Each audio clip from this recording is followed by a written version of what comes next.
Hello baby boys! Today I'm hanging the biggest scandals of The Sims 4 from not that bad to The Sims reputation is dead. Let's go! Alright, let's dive into this Sims controversy tier list. First up we have Toddlers.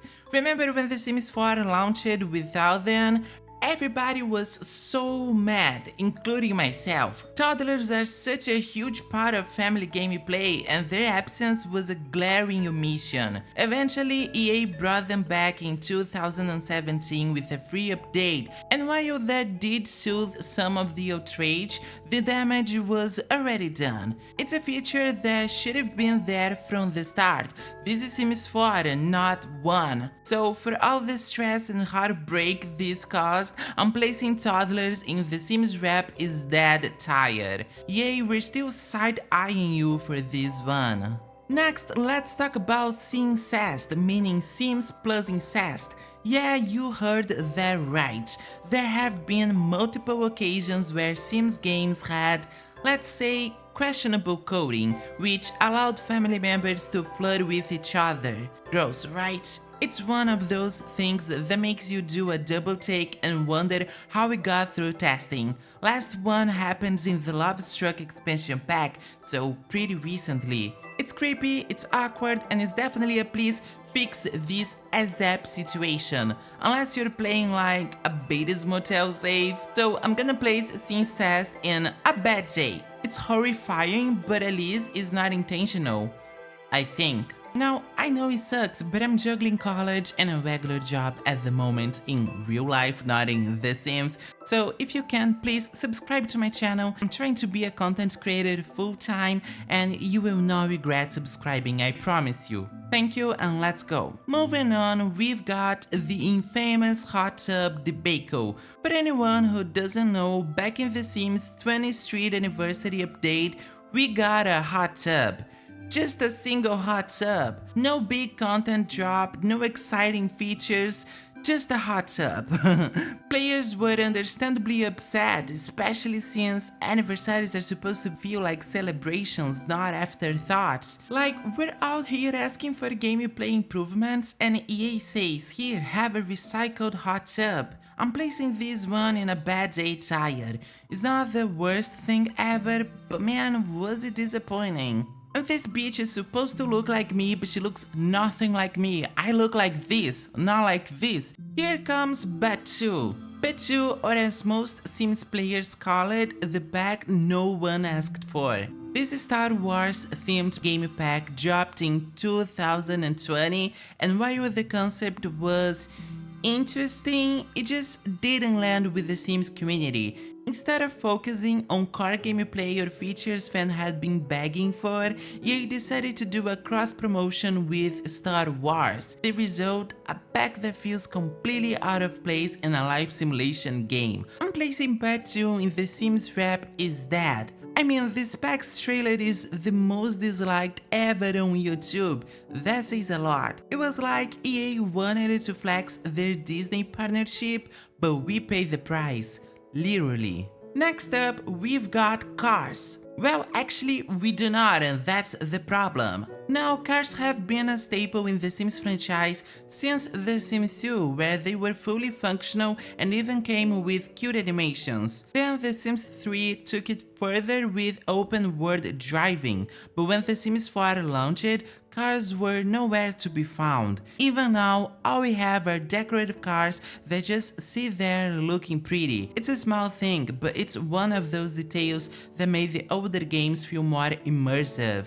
I'm putting cars in a bad day. It's annoying, but it's not breaking the game. It just sucks for the people who like realistic gameplay, I guess. Now let's talk about the map, specifically the fact that the Sims 4 maps are basically just 2D concept art. Compared to the detailed 3D maps of Sims 2 and 3, this felt like a major downgrade. It's just not about aesthetics either, it affects the immersion. When you're playing a game that's supposed to simulate life, details like like these really matter. They did improve if compared to when the game launched, but in my personal opinion, they're still really bad and childish. I'm gonna place the map in The Sims Reputation is Dead because the first map was awful. It's better now though. And now my first pet stuff. Oh, this one's infamous. It's a stuff pack that requires you to own the Cats and Dogs expansion pack. Yes, you heard that right. You have to pay for DLC for your DLC.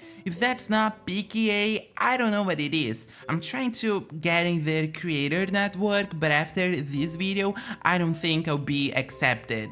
Anyway. The backlash was swift and for good reason.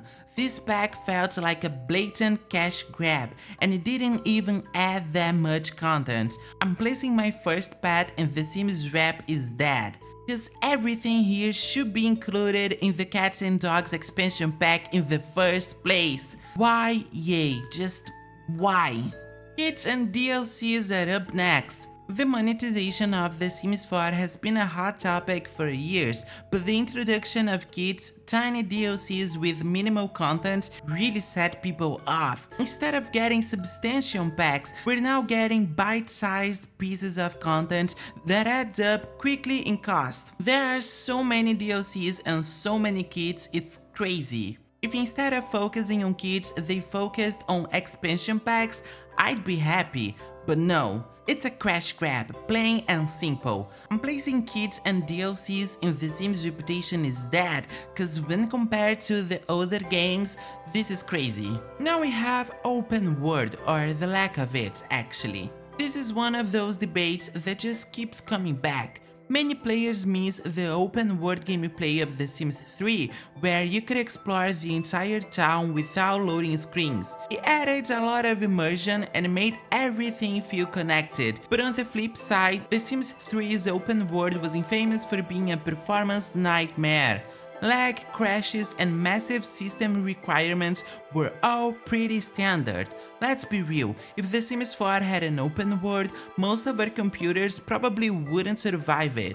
For me, open world belongs in not that bad. It's fair to miss it, but at the same time, it's understandable why it didn't make a return. Next we have the shrines. This came with the Snowy Escape pack and wow, did they stir up some controversy. The shrines included in the game are reminiscent of Japanese memorial shrines, which sparked outrage from some Korean players who felt this was an insensitive inclusion given the historical tensions between Japan and Korea. To many, it seemed like EA overlooked the deeper cultural and historical implications when designing these elements. Shrines in Japan can evoke painful memories for Koreans because during Japan's colonization of Korea, Koreans were forced to worship at Shinto shrines as part of Japan's efforts to assimilate them culturally and suppress their identity. It's a case of trying to honor a culture but ending up alienating another in the process. I'm placing the shrines in a bad day. While it's not game-breaking, it definitely shows a lack of research and awareness that left a sour taste for many players. Now we have the launch. Oh my god, where do I start? No toddlers, no pools, no ghosts, and a base game that felt like a stripped-down version of its predecessors. The backlash was massive and rightfully so. EA's focus on appealing to a wider audience meant the many beloved features were either missing or dumbed down. It's been years, and while The Sims 4 has improved, the hockey launch still looms large. I'm placing the launch in The Sims Rep is Dead. It remains one of the biggest controversies in the franchise's history. It's time for my wedding stories. This pack was supposed to revolutionize weddings in The Sims 4, but when it launched, it was an absolute mess. The bugs were out of control, from Sims not showing up at the altar to the entire wedding ceremony just not working. The idea was good, but the execution was so bad that players could even enjoy it. Plus, the pack was delayed in Russia cause there's a couple of lesbian Sims in the pack's promotion, so the whole thing was just bad. I'm putting my wedding stories in The Sims Rep is Dead. Releasing paid broken content should be a crime. Finally, the last one, whitewashing. Oh god. As everybody knows, some Sims from older games were totally whitewashed in The Sims 4.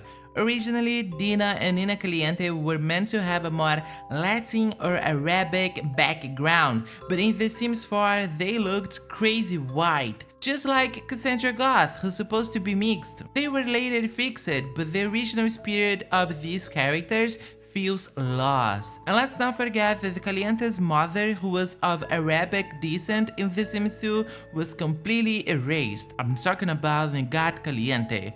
This one's heavy, and I'm placing whitewashing in The Sims' reputation is dead. It was a huge misstep. So there you have it, my ranking of these Sims scandals. What do you think? Did I place them correctly or do you disagree? Let me know. That's it for today's video, baby boys, and I'll see you in the next one.